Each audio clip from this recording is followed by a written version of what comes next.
And welcome back. Now in this video I'll be giving you my top 3 weight loss tips.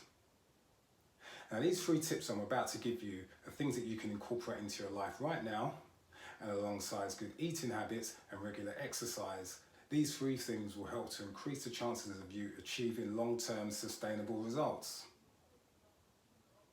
Okay, so for my first tip for you is to manage your stress levels. So what happens is when your body's under stress, it releases a hormone known as cortisol, and what that does in the short term is it suppresses your appetite. So you may be thinking to yourself, well, if it's suppressing my appetite and I want to lose weight, then that's a good thing. Wrong. Now when your body's under stress for a long period of time and this hormone is released into your bloodstream, you actually get more hunger signals to your brain, which is going to encourage you to eat more, which is going to be detrimental to your weight loss goal. I'm sure you all must know someone that eats a lot and comfort eats when they're under stress. Well, this is the reason why. You get more hunger signals to your brain when you're under stress. Another factor about elevated cortisol levels is that it attracts more fat cells to be stored around your midsection. Now I'm sure you may know some people in high-powered jobs, they may be traders, they may be CEOs in a company where they're dealing with lots of stress. And if you look at their bodies, if they're not managing their stress levels, the chances are they will have a lot of fat stores around their midsections. A recent study was done on a group of adolescents that went on an 8-week stress management program. And what the results found that there was a significant drop in their BMI levels through going through an 8-week stress management program. Therefore, that you've got a better chance of controlling your weight if you can manage your stress. So the question is, what can you do to manage your stress levels? Well, there are simple things you can do. You can meditate first thing in the morning and just before you go to bed for between 10 and 20 minutes each day. You can go for nice long walks in the park. Do lots of breathing exercises in the morning. Do yoga, do Tai Chi. You can even just keep yourself in just a nice quiet room and just enjoy the silence and just get into your inner self and just forget about all of the stresses and worries that you may have to face later on during the day. Okay, so that was my tip number 1, managing your stress levels.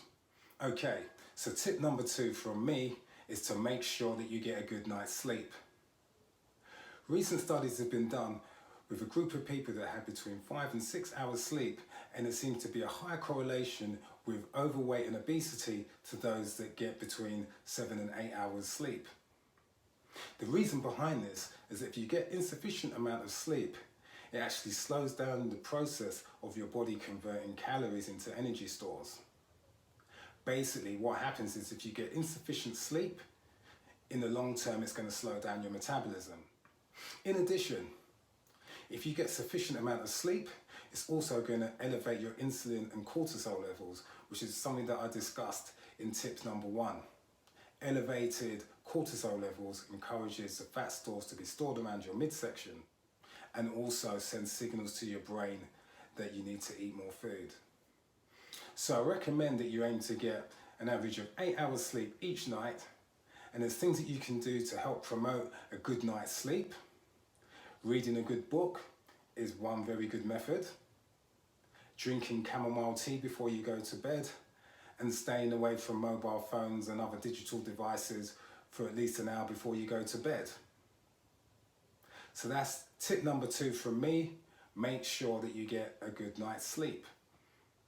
Okay, so for my third and final tip for today is to drink plenty of water.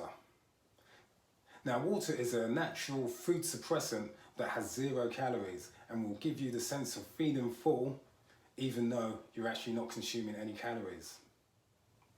A recent study was done on a group of people that drank half a litre of water, and what they discovered is they burned an extra 2 to 3 calories more within 90 minutes than those that didn't actually drink any water during that period of time. So in effect, drinking plenty of water can actually slowly help to increase your metabolism. Another added benefit of drinking plenty of water is it helps to flush out any toxins and impurities that you may have inside of you. Drinking plenty of water also helps to reduce bloatedness, which will therefore give you the actual appearance that you're losing weight. So there you have it, my top 3 weight loss tips.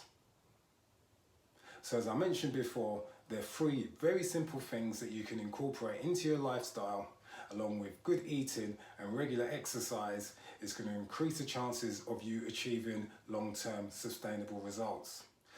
Okay, so that's it from me, and I look forward to seeing you in the next episode of my video series.